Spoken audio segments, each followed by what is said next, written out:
오늘 우리에게 주시는 하나님의 말씀은 마태복음 21장 1절에서 11절까지의 말씀입니다. 제가 봉독해 드리겠습니다. 그들이 예루살렘에 가까이 가서 감람산 벳바게에 이르렀을 때 예수께서 두 제자를 보내시며 이르시되 너희는 맞은편 마을로 가라. 그리하면 곧 매인 나귀와 나귀 새끼가 함께 있는 곳을 보리니 풀어 내게로 끌고 오라. 만일 누가 무슨 말을 하거든 주가 쓰시겠다 하라. 그리하면 즉시 보내리라 하시니 이는 선지자를 통하여 하신 말씀을 이루려 하심이라. 일러스되 시온 딸에게 이르기를 내 왕이 내게 임하나니 그는 겸손하여 나귀 곧 멍에 매는 짐승의 새끼를 탔도다 하라 하였느니라. 제자들이 가서 예수께서 명하신 대로 하여 나귀와 나귀 새끼를 끌고 와서 자기들의 겉옷을 그 위에 얹음에 예수께서 그 위에 타시니 무리의 대다수는 그들의 겉옷을 길에 펴고 다른 이들은 나뭇가지를 베어 길에 펴고 앞에서 가고 뒤에서 따르는 무리가 소리 높여 이르되 호산나 다윗의 자손이여 찬송하리로다. 주의 이름으로 오시는 이여 가장 높은 곳에서 호산나 하더라. 예수께서 예루살렘에 들어가시니 온 성이 소동하여 이르되 이는 누구냐 하거늘 무리가 이르되 갈릴리 나사렛에서 나온 선지자 예수라 하니라. 아멘. 초라함 속에 감춰진 위대함이라는 제목으로 하나님 말씀 증거하도록 하겠습니다. 우리 옆에 분하고 인사하겠습니다. 만나서 반갑습니다. 인사하겠습니다.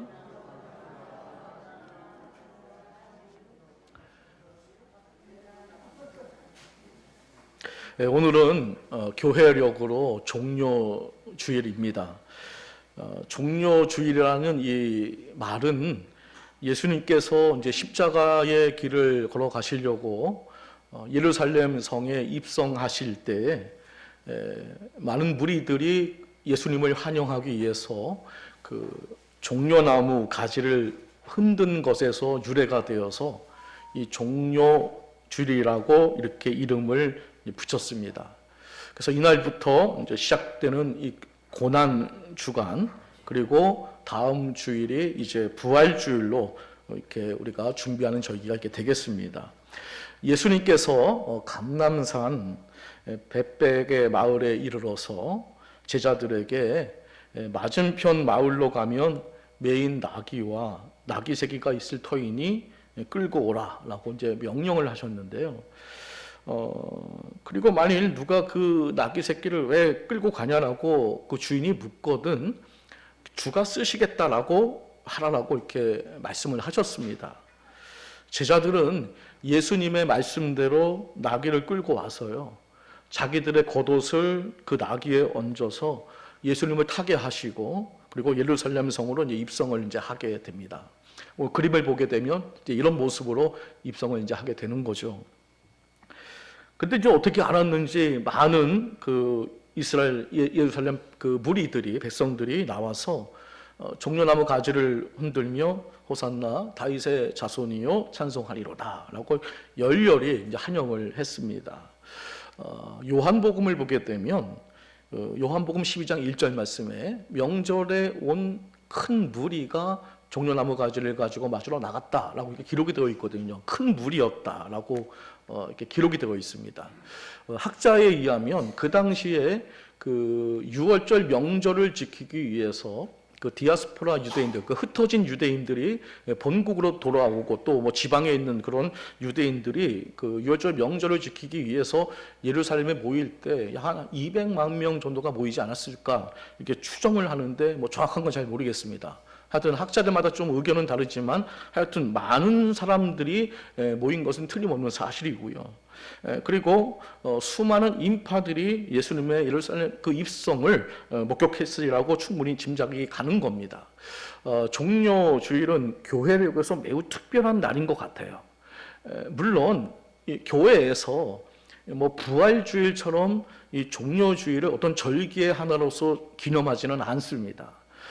하지만 예수님께서 예루살렘에 입성하신 오늘 이 사건, 이 종려나무 가지를 흔들며 주님을 맞이하던 그 장면 속에서 교회는 기독교 신앙의 핵심이 무엇인지를 우리에게 깨닫게 해준다는 거죠. 왜냐하면 이 종려주일은 예수님의 영광이 드러나는 날인과 동시에 사실은 십자가를 향해 나아가는 역설의 날입니다. 그러니까 승리의 날이기도 하지만 곧 십자가의 길을 가는 날이거든요. 승리의 입성이지만 곧 십자가의 길이, 이게 두 가지가 충돌하고 있습니다. 그리고 이 종려주일에 있었던 그 사건들을 잘 묵상해 보면 엄청난 반전이 있음을 우리가 알 수 있는데요. 그 반전을 통해서 진정한 기독교 신앙은 무엇인지를 우리가 알 수가 있습니다. 우선 예수님의 그 예루살렘 입성을 맞이한 두 부류의 무리들이 있었는데요. 자, 그들의 그 두 가지의 반전을 한번 살펴보도록 하겠습니다. 우선 첫째로 예루살렘 입성을 열렬히 환영했던 그 긍정적으로 바라본 그 무리들의 반전인데요. 자, 오늘 본문을 보게 되면 예루살렘에 모인 군중들이 예수님의 예루살렘 입성을 정말 긍정적으로 바라보면서 열렬히 함께 행진에 참여하게 됐는데요. 어느 정도였냐면 겉옷을 벗어서 바닥에 깔고 종려나무 가지를 흔들면서 소리 높여 외칠 정도로 열렬히 환영을 했습니다. 자, 마태복음 21장 9절 말씀 읽어볼게요. 자, 시작.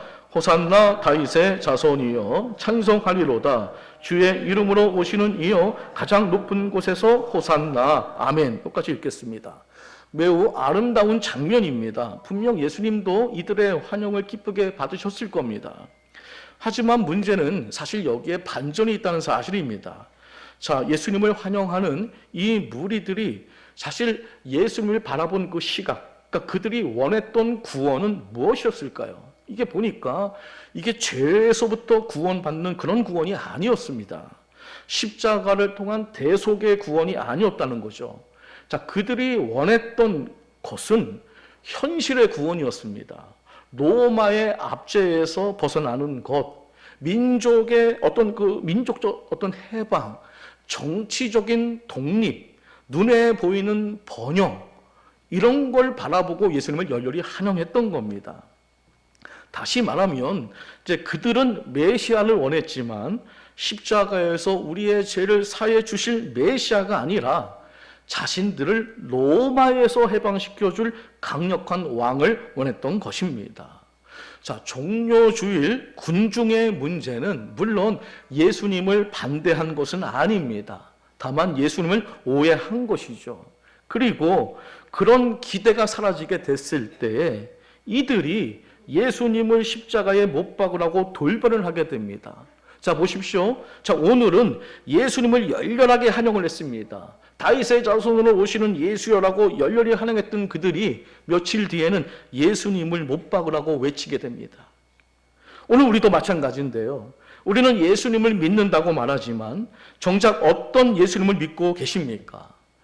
회개를 요구하시는 예수님입니까? 아니면 내 자존심을 건드리지 않는 어떤 편안한 종교의 예수님입니까? 십자가를 지라고 하시는 예수님입니까? 아니면 내 삶을 더 편하게 해주시는 그런 예수님이십니까? 자, 종려주일은 바로 이 점을 폭로하고 있습니다. 인간은 하나님을 원한다고 말하면서도 자기 욕망의 하나님을 원할 수 있다는 사실입니다. 그러나 예수님은 이런 인간의 기대에 부응하지 않으셨습니다. 예수님은 철저하게 하나님의 계획에 복종하셨습니다. 군중은 백마 타고 오는 왕을 원했지만 하나님은 나귀 새끼를 예비하셨습니다. 군중은 카리스마 넘치는 왕을 원했지만 하나님은 우리를 위해 십자가를 지게 하시는 그 어린 양을 보내주셨습니다. 군중은 혁명을 원했지만 하나님은 십자가 고난과 대속을 이루어 주셨습니다. 군중은 단장의 어떤 해방을 원했지만 하나님은 영원한 구원을 주셨습니다. 이것이 종려주일의 구속사적 긴장인 겁니다. 이렇게 종려주일은 인간의 기대와 하나님의 구원 계획이 충돌하는 날입니다. 인간의 기대와 하나님의 구원 계획이 충돌하는 날, 이 날이 종려주일이었습니다. 두 번째로 살펴볼 것은 이 예루살렘의 입성을 부정적인 시각으로 바라본 종교 지도자들의 반전인데요. 여러분, 종교 지도자들은, 유대 종교 지도자들은 누구보다도 성경을 잘 아는 사람이고 누구보다도 율법을 잘 지킨다고 자부했던 사람들입니다. 근데 참 희한하게도 이런 사람들이 오히려 예수님을 더 적극적으로 반대했다는 사실입니다. 누가복음을 보게 되면 나귀 새끼를 타시고 예루살렘에 입성하시는 그 장면을 바리새인들이 보고 주님께 호산나 외치는 그 제자들을 책망하라고 말하는 장면이 기록되어 있는데요. 자, 누가복음 19장 39절 말씀 읽어보겠습니다. 자, 시작. 무리 중 어떤 바리새인들이 말하되 선생이여 당신의 제자들을 책망하소서 하거늘. 자, 왜 바리새인들은 예수님께 당신의 제자들을 책망하라고 이렇게 말했던 것일까요? 그것은 바리새인들이 보기에 너무나 이 모습이 초라하고 너무나 웃기게 보였기 때문에 그렇습니다. 이게 무슨 백마도 아니고요, 나귀도 그 큰 나귀도 아니고 어린 나귀를 타고 오고요, 제자들이 무슨 카페트를 까는 것도 아니고 제자들의 옷을 벗어서 카페트처럼 펼치고요, 그리고 종려나무 가지를 흔들고요, 그리고 그들이 호산나 외치는 그 모습이 참 보기에 너무나 어리석고 너무나 창피해 보이고 너무나 마치 애들 장난치는 것처럼 보였기 때문에 제발 그런 짓 좀 하지 말라라고 꾸짖어 달라고 요구를 했던 것이죠. 여러분, 그 당시에 이 유월절 명절을 이제 맞이했지 않습니까? 이 종료주일이 지나고 얼마 안 있다가 이제 유월절 명절이 이제 다가오게 되는데요. 이 유월절 명절 때가 되면 이제 많은 인파가 몰리기 때문에 로마 군인들이 치안을 유지하기 위해서 그 웅장한 모습을 가지고, 위압적인 모습을 가지고 예루살렘에 입성을 했다고 합니다. 까부지 말아라 라고, 아마 그들이 위협적인 웅장한 모습으로 그 창을 들고 그 큰 말을 타고 예루살렘 성에 입성을 이제 하는 거죠.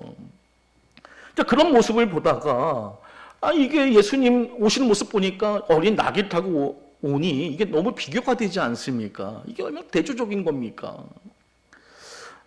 왜 유대 종교 지도자들이 그렇게 예수님을 왜 거부했을까? 라고 좀 생각을 해봤습니다. 여러 가지 이유가 있겠지만 저는 그 가장 큰 이유가 바로 이것이라고 생각이 되어집니다. 그것은 예수님이 너무 초라해 보였습니다. 여러분, 예수님께서 어디서 태어나셨나요? 마구간에서 태어나지 않았습니까? 말 구유에 놓여졌고요. 그리고 예수님께서 자라난 동네는 나사렛이라는 정말 총동네거든요. 근데 직업이 뭐였을까요? 예수님의 직업이?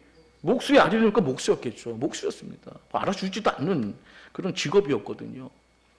예수님의 사역도 바리새인들이 보기에는 굉장히 초라했던 거예요. 왜냐하면 사람 살리는 거 그건 신기한 일이지만 그렇다고 해서 예수님께서 로마를 압제하거나, 그죠? 로마의 황제에 맞서서 어떤 엄청난 역사를 일으킨 건 아니었거든요. 그러니까 어떤 그 권력의 힘을 보여주지는 못했다는 거죠. 그리고 예수님께서 또 나귀를 타고 입성하시고 또 얼마 안 있다가 초라하게 십자가에 못 박혀 죽으셨잖아요. 웅장함, 어떤 화려함, 눈을 씻고도 찾아볼 길이 없습니다. 그러니까 정리를 하게 되면 종려주일에 예수님을 긍정적으로 환영을 했든 부정적으로 환영을 했든 어쨌든 예수님의 그 초라한 모습 때문에 훗날 예수님을 십자가에 못 박으라는 그런 잘못된 결과를 초래했다는 것은 분명한 사실인 겁니다. 자, 그러면 왜 이런 역설적인 일이 왜 벌어지게 된 것일까요?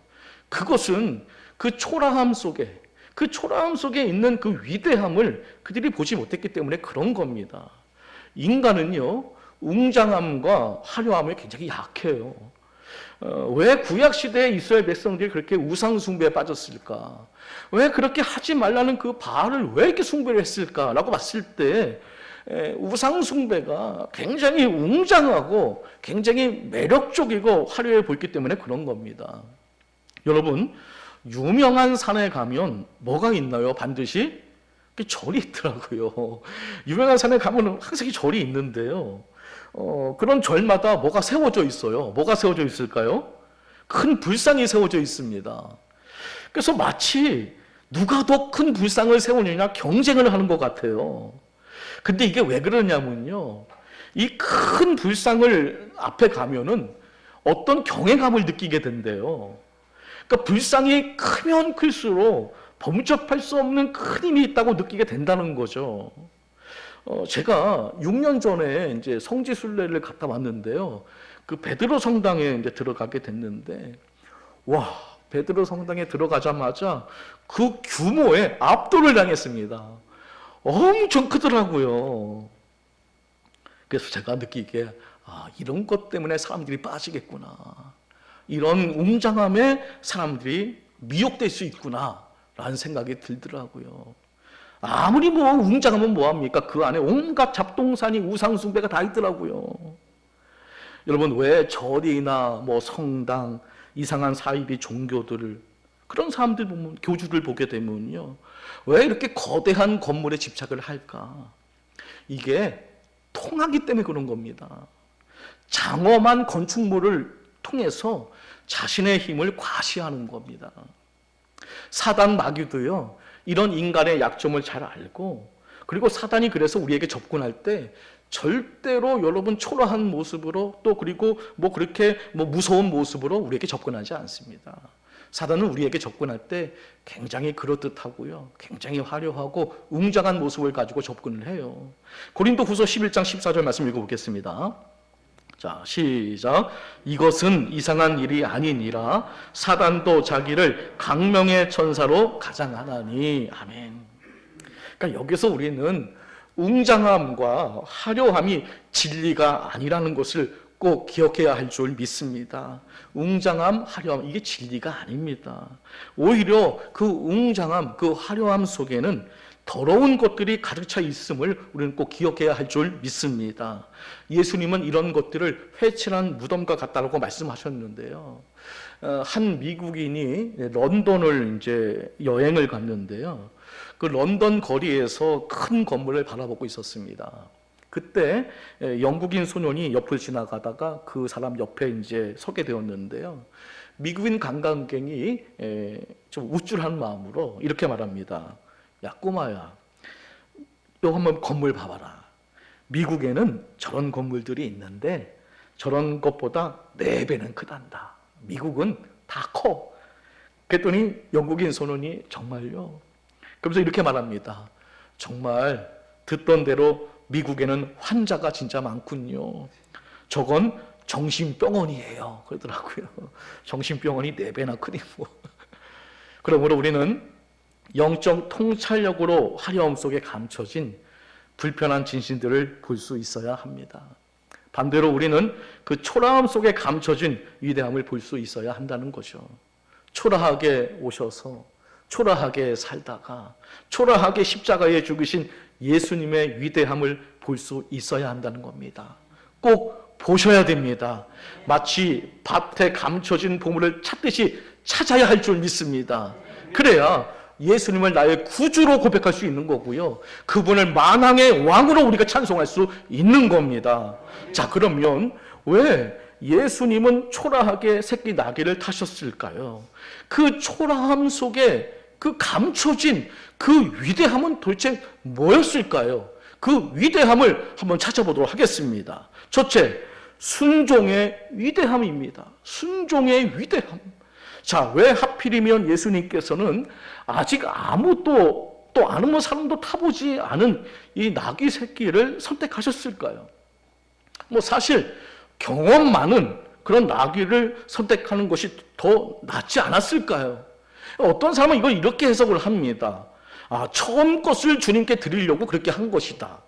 그런데 여러분, 이건 좀 맞지 않는 것 같습니다. 왜냐하면 오늘 본문에 그 해석이 되어 있거든요.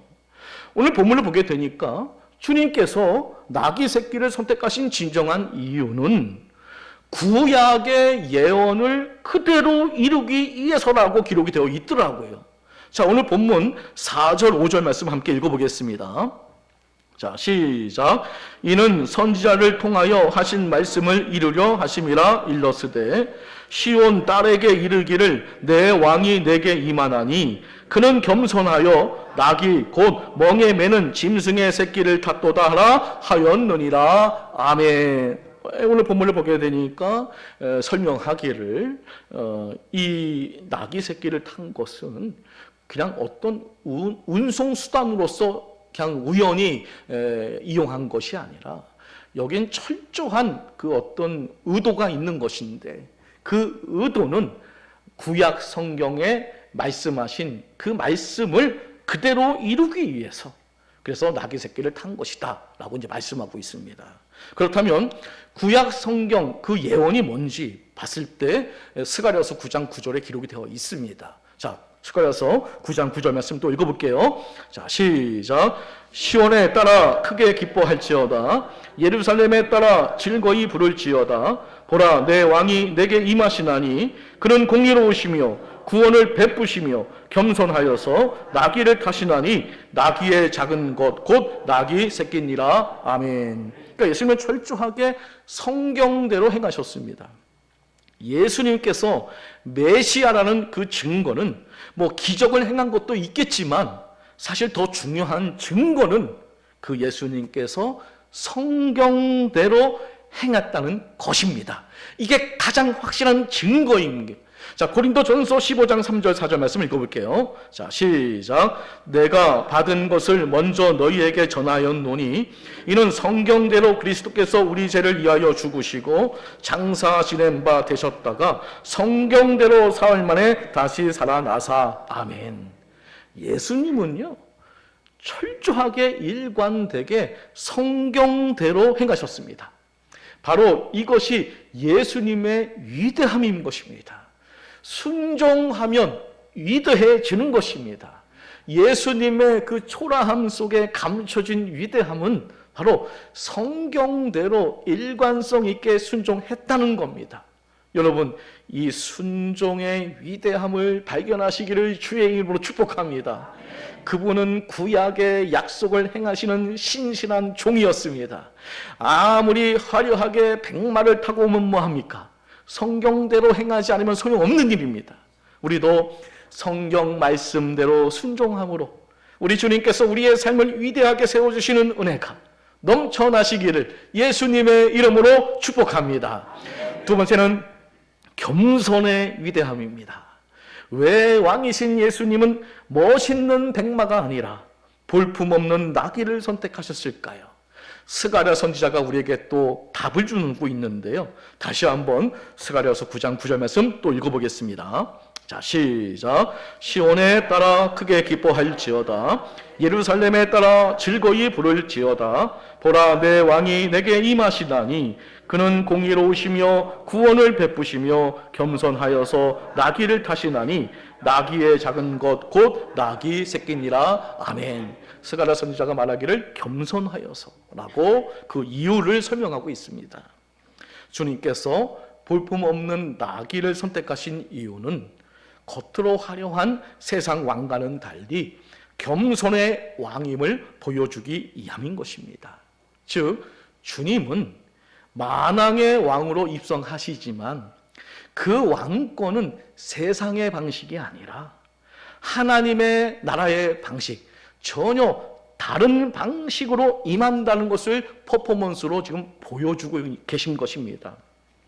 하나님의 나라는 겸손을 위대한 가치로 여깁니다. 팔복을 보게 되면 이 팔복은 천국 시민 강령 아니겠습니까? 거기 보게 되면 심령이 가난한 자는 복이 있다. 온유한 자는 복이 있다. 이게 다 뭡니까? 겸손을 의미하는 거거든요. 하나님 나라에서는 이런 사람들이 복 있는 사람입니다. 왜냐하면 그 가치가 매우 크기 때문에 그런 겁니다. 여러분, 성경을 우리가 볼 때에 성경에서 위대함을, 예수님의 위대함을 가장 설명을 잘해주는 구절이 있는데요. 빌립보서 2장 5절부터 11절까지의 말씀인데요. 그 예수님의 위대함을, 그 겸손의 위대함을 잘 설명해 주고 있는데요. 한번 좀 길지만 함께 읽어보도록 하겠습니다. 자, 시작. 나의 안에 이 마음을 품으라. 곧 그리스도 예수의 마음이니 그는 근본 하나님의 본체시나 하나님과 동등됨을 취할 것으로 여기지 아니하시고 오히려 자기를 비워 종의 형체를 가지사 사람들과 같이 되셨고 사람의 모양으로 나타나사 자기를 낮추시고 죽기까지 복종하셨으니 곧 십자가에 죽으심이라.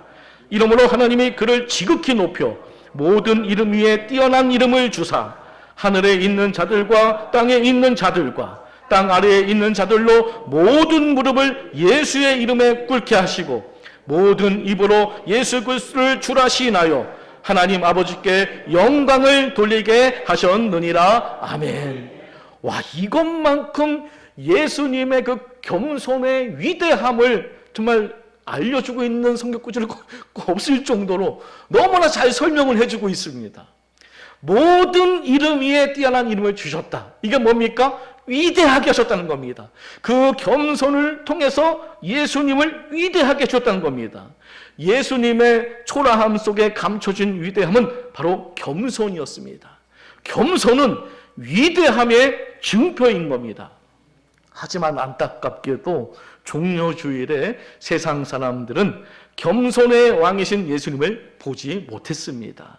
이것을 우리에게 적용하면 위대한 신앙은 겸손한 신앙입니다. 반면 화려함 속에 감춰져 있는 것이 무엇인지 아십니까? 그게 바로 교만입니다. 우리는 겸손해야 할 줄 믿습니다. 겸손한 기도가 응답을 받는 겁니다. 겸손한 마음을 갖고 말씀을 들을 때 은혜가 될 줄 믿습니다. 겸손할 때 봉사도 할 수 있고 겸손할 때 감사도 나오고 겸손할 때 진정한 기쁨이 용솟음칠 줄 믿습니다. 주여 주여 하면서 자신의 신앙을 자랑했던 바리새인들, 이들은 백성들에게 위대한 사람이라고 존경받았지만 예수님은 그들을 위대한 사람으로 취급하지 않았습니다. 왜냐하면 그들은 교만한 사람들이었습니다.